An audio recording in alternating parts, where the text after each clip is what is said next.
Scene shift होता है brotherhood में, जहाँ पर डीक स्टार अपने बाकी सभी साथियों को बताता है कि वो नई एल्वन बच्ची हमारे लिए एक काफी बड़ा खतरा पैदा कर सकती है, इसीलिए जल्दी उसका कोई न कोई तोड़ तो निकालना पड़ेगा। यहाँ लीडिया उस विचर म्यूटेशन को लेकर कुछ एक्सपेरिमेंट करने लगती है। उसे ये पता था कि इसके अंदर सीरी का खून मिला हुआ है, तो इस खून को ट्रैक करके वो उसकी लोकेशन का पता लगा लेगी, मगर ये चाल उस पर उलटवार हो जाती है और इससे लीडिया का चेहरा पूरी तरीके से जल जाता है। सिंट्रा में फ्रांसिस्का, जिसका अभी अभी एक न्यू बॉर्न बेबी हुआ था, यानी कि एक एल्वन बेबी। पहले इन सभी एल्व्स का मकसद था कि ये सभी निल्फगार्डियंस के साथ मिलकर लड़ेंगे, लेकिन अब जब इसके हाथ में बच्चा आ चुका था तो यहाँ पर फ्रांसिस्का पलटी मार लेती है और कहती है कि मैं तो अब अपने बच्चे की परवरिश करूंगी और इन सारी लड़ाई झगड़ों में मुझे अभी नहीं पड़ना। ये सुनकर फ्रिंजुला काफी ज्यादा पैनिक हो जाती है, क्योंकि उसे तो ये लग रहा था निल्फगार्डियंस और एल्व्स सभी साथ मिलकर लड़ने वाले हैं और अगर ऐसा नहीं हुआ तो अब एम्परर तो इसे कच्चा चबा जाएगा। फ्रिंजुला ये बात समझ चुकी थी कि अब सीधी उंगली से घी नहीं निकलेगा, इसलिए उंगली को टेढ़ा करना पड़ेगा। अगर एम्परर को शांत करना है तो उसे सिर्फ अच्छी अच्छी बातें ही बतानी होगी। बेसिकली यहाँ पर कैहिर एम्परर का खास था और जब कैहिर निल्फगार्डियंस के साथ वहाँ बैठा था तो फ्रिंजुला एक एक करके उन सभी को मार देती है और कैहिर को ये धमकी देती है कि अगर तुमने मेरे बारे में एम्परर को अच्छा अच्छा नहीं बोला तो मैं तुम्हें भी जान से मार दूंगी। वहीं डारा, जो कि डीक स्टार के उल्लू को सारी इन्फॉर्मेशन देता था, वो अब डबल एजेंट का काम नहीं करना चाहता था, क्योंकि उसे भी अब अपनी जान का जोखिम लगने लगा था। वही रात को हम व्यूअर्स को ये पता चलता है कि किसी ने आकर फ्रांसिस्का की बेटी को जान से मार दिया। ये देखकर फेरामेंडल और साथ ही फ्रांसिस्का काफी जोर जोर से रोने लगते हैं अपनी बच्ची को हाथ में उठाकर। फ्रांसिस्का भी ये सब कुछ देखकर काफी ज्यादा डर गई थी। अब जैसा कि वलकमेर, जो कि लोगों के डर और परेशानी पर ताकतवर होती थी, इन दोनों की प्रॉब्लम्स के साथ उसकी ताकत बढ़ने लगती है और जब तक गेराल्ट और येनिफर उस झोपड़ी तक पहुंचते तब तक वलकमेर उसको तोड़कर वहां से भाग चुकी थी। और इसी तगड़े सस्पेंस के साथ ये शानदार एपिसोड यहीं पर खत्म होता है। आज हम इसके सीजन 2 एंड लास्ट एपिसोड यानी कि 8th एपिसोड के बारे में बात करने वाले हैं। पर्सनली कहूँ तो इस एपिसोड के बाद में आप लोगों को अलविदा करने का मेरा दिल नहीं है, क्योंकि इस वक्त भी इसका 3rd सीजन नहीं आया है, पर अभी तक जितना भी आया है सीरियसली उसने मेरे दिल को तो काफी बेहतरीन तरीके से जीता है, क्योंकि इस शो की कास्ट, इसकी स्टोरी लाइन प्लस इसके शानदार ग्राफिक्स जो मुझे हर बार अपनी ओर अट्रैक्ट करते हैं। वेल, अब इतनी ही तारीफ हो चुके हैं, so now without wasting time चलिए आते हैं शानदार एपिसोड की स्टोरी लाइन की तरफ। जैसा कि इसके लास्ट पार्ट में हमने देखा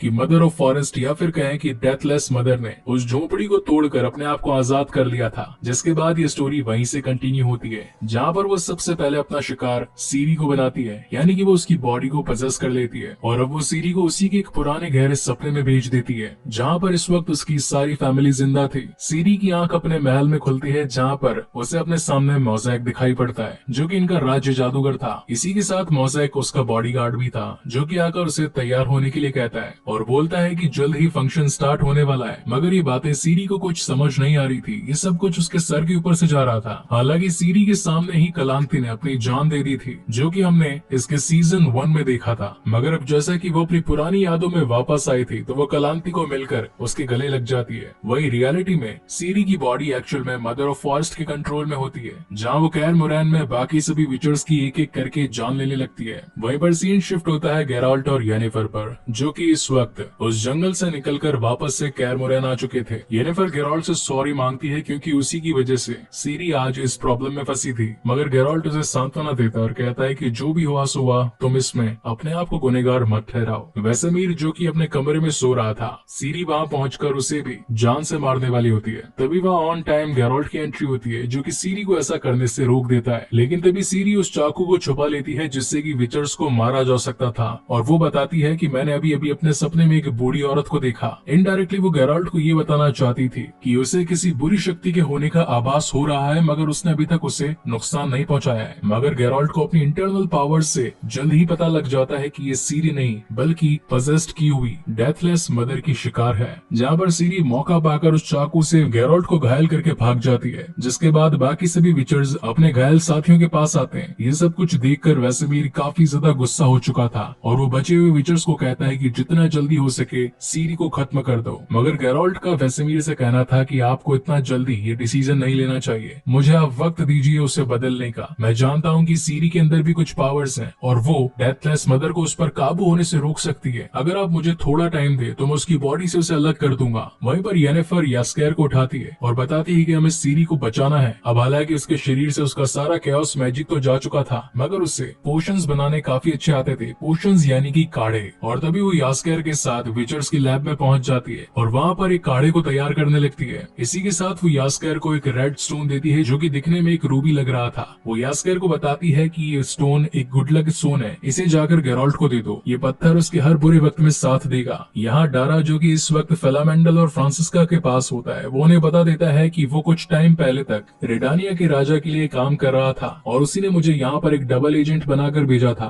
और आपकी बेटी की जो मौत हुई है वो सिर्फ मेरी वजह से हुई है। इस गुनाह का जिम्मेदार सिर्फ मैं हूँ, मगर जिस रात आपकी बेटी का कत्ल हुआ उसके एक दिन पहले से ही मैंने उनके लिए काम करना छोड़ दिया था। ये सारी बातें सुनकर फ्रांसिस्का बौखला जाती है और अब तो वो बदला लेने पर उतारू थी, इसी वजह से वो अपने लोगों के साथ में उनसे बदला लेने के लिए निकल जाती है। अब हालांकि वो एक एल्फ थी और उसके पास में भी मैजिक पावर थी, जिसके बाद वो रेडानिया जाकर वहाँ के घर के हर दीवार और साथ ही हर दरवाजे पर अपने मैजिक से एक निशान बना देती है, और अब उनके घर में जितने भी बच्चे होते हैं उनके सीने पर भी सेम टू सेम वैसा ही निशान बन जाता है। जिसके बाद वो एक ऐसा मंत्र पढ़ती है कि उसके फिनिश होने पर वहाँ पर जितने भी बच्चे रो रहे थे उनके रोने की आवाज भी खत्म हो जाती है, यानी कि उसने अपने मैजिक से उन सभी बच्चों को खत्म कर दिया था। दूसरी तरफ फ्रिंजिला और कहर को दिखाते हैं जो कि इस वक्त एम्परर के आने का वेट कर रहे थे। एम्परर को व्हाइट फ्लेम भी कहा जाता है। यहाँ फ्रिंजिला कहर को ये बताती है कि सिंट्रा से फ्रांसिस्का और फिलामेंडल निकल चुके हैं, अब हमारे ऊपर मौत की तलवार लटक रही है। तो कहर उसे कहता है कि तुम टेंशन मत लो, मैं व्हाइट फ्लेम से तुम्हारी तारीफ करूंगा और ये बताऊंगा कि फ्रिंजिला ने ही फ्रांसिस्का की बेटी को मार दिया ताकि सभी एल्व्स में लड़ने की कोई उम्मीद न बचे। और साथ ही इस पूरे कांड का जिम्मेदार हम रेडानिया को बता देंगे, क्योंकि रेडानिया निल्फ गार्डियंस का एक पुराना दुश्मन था।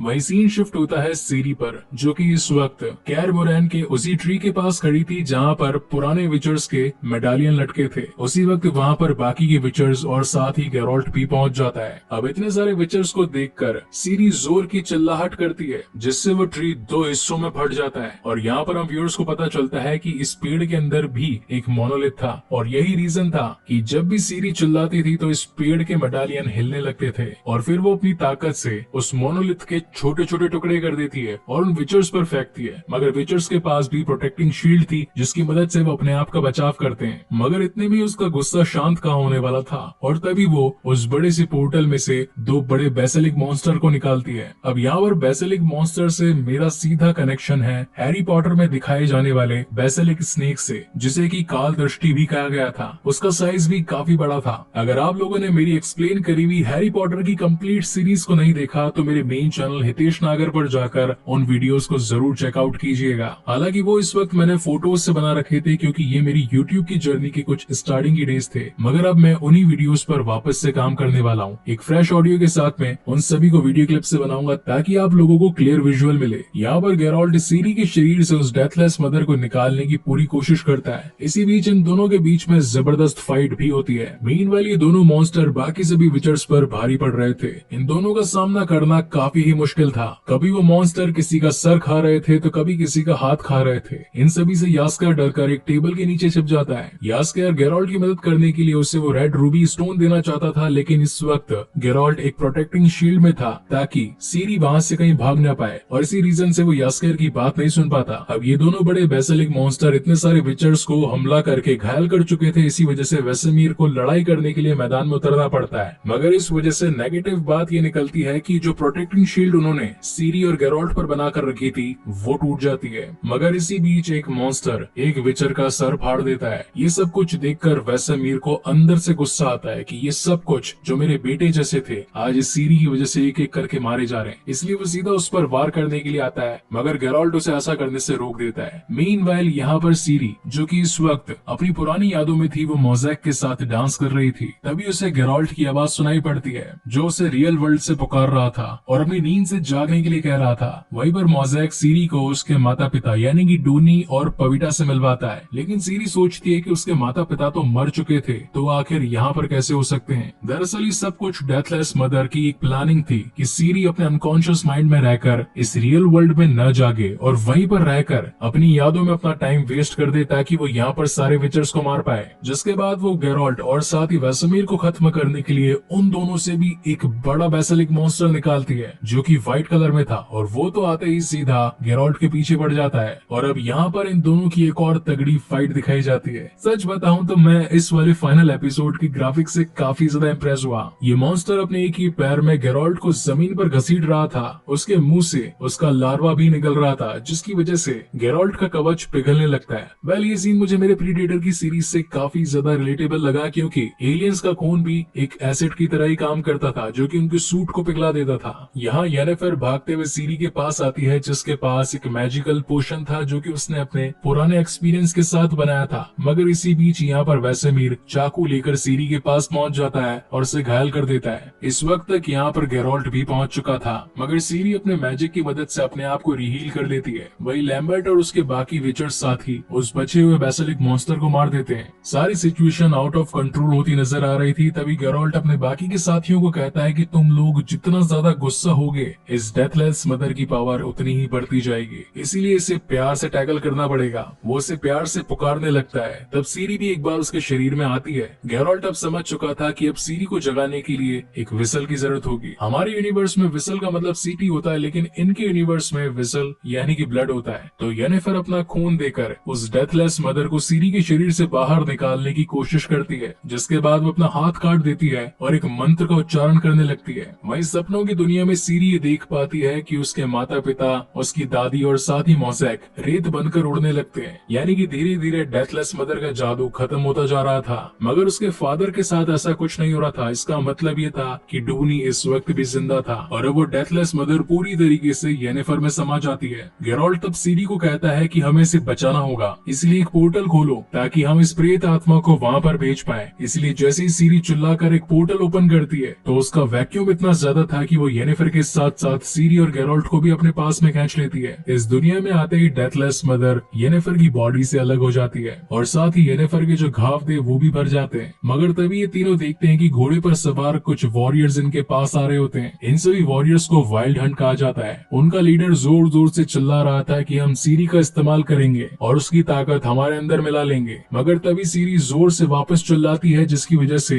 ये तीनों ही पोर्ट होकर वापस से कैर मोरैन पहुंच जाते हैं। मगर यहाँ पर पॉजिटिव बात ये थी कि उस दुनिया से जाकर वापस आने पर येनिफर की पावर्स वापस आ चुकी थी और वो उन्हीं पावर से बाकी घायल विचर्स को ठीक कर देती है। यहाँ सीन शिफ्ट होता है टिसेया पर, जो कि बाकी अलग अलग देशों के राजाओं के पास जाकर उन्हें कहती है कि सीरी हमारे लिए खतरा है, इसलिए जितना जल्दी हो सके आपकी टीम को भेज देना चाहिए उसे मारने के लिए। मीनवाइल हम फ्रांसिस्का और फेनामेंडल को देख पाते हैं, जो कि इस वक्त अपने एल्व्स दोस्तों के साथ होते हैं और यहाँ पर उसी के कुछ साथी एस्ट्रेड को पकड़कर लेकर आते हैं, क्योंकि फ्रांसिस्का को पता था कि इस वक्त सीरी कहाँ पर होगी। तो एस्ट्रेड बताता है कि सीरी के शरीर में एल्डर ब्लड दौड़ रहा है। एल्डर ब्लड यानी कि एल्व्स की वो वॉरियर जिसे कि आज से 10 पीढ़ियों पहले बनाया गया था। इन सभी की बातों को वो ऑल सुन लेता है, जो कि डिक्स्टार का था। और यहाँ पर हमें पता चलता है कि वो ऑल एक रूप बदलने वाली मैजिशियन थी, जो कि डिक्स्टार को ये सारी बातें बता देती है। इस मैजिशियन का नाम था फिलिपा। यहाँ पर डिक्स्टार फिलिपा को कहता है कि जाकर यस्कर को पकड़ कर लाओ। वहीं गेरोल्ट इस वक्त सीरी और येनिफर के साथ होता है और उन्हें बताता है कि डेथलेस मदर जिसने तुम्हें पजेस्ट कर लिया था, क्योंकि वो जानती थी कि सिर्फ तुम ही हो जो कि उसे उसकी दुनिया में वापस से ट्रांसपोर्ट कर सकती थी। वही सीन शिफ्ट होता है व्हाइट फ्लेम पर, जो कि इस वक्त सिंट्रा आया होता है और आकर सीधा फ्रिंजिला और कहर से मिलता है। अब यहाँ पर तो इन दोनों की पहले से ही प्लानिंग थी कि किस तरीके से इन्हें व्हाइट फ्लेम को खुश करना है, लेकिन तभी व्हाइट फ्लेम अपने लोगों से कहता है कि इन दोनों को ही गिरफ्तार कर दो, क्योंकि ये दोनों झूठ बोल रहे हैं। अब यहाँ पर ये दोनों समझ नहीं पाते कि आखिर व्हाइट फ्लेम को हमारे झूठ के बारे में पता कैसे चला। तब रिवील होता है कि फ्रांसिस्का की बेटी को मारने का आदेश और किसी ने नहीं बल्कि व्हाइट फ्लेम ने खुद दिया था, और वही निकलता है सीरी का फादर यानी कि डूनी। जिसके बाद सीन जाता है फ्लैशबैक में और यहाँ पर पता चलता है कि जहाज के डूबने से सिर्फ बबीता की मौत हुई थी और डूनी बच गया था। ये बात हालांकि कलांती को पता जरूर थी, मगर उसने ये बात सीरी से छिपा कर रखी। कलांती को डूनी बिल्कुल पसंद नहीं था और वो सीरी को हमेशा अपने पास रखना चाहती थी, और यही रीजन था कि डूनी यानी कि व्हाइट फ्लेम इतने सालों से सिंट्रा से काफी नाराज था। और इसी तगड़े सस्पेंस के साथ ये शानदार एपिसोड यहीं पर खत्म होता है। सो गाइज, आपको ये वीडियो कैसा लगा प्लीज मुझे लाइक और कमेंट करके जरूर बताइएगा। और जिस तरीके से बेसब्री से आप लोगों को इसके सीजन 3 का इंतजार है, उसी तरीके से मुझे भी है। वेल, इसके बाद में मैं एक और शानदार सीरीज को स्टार्ट करने वाला हूँ। सो तब तक के लिए keep watching and stay safe. मिलते हैं अगले वीडियो में।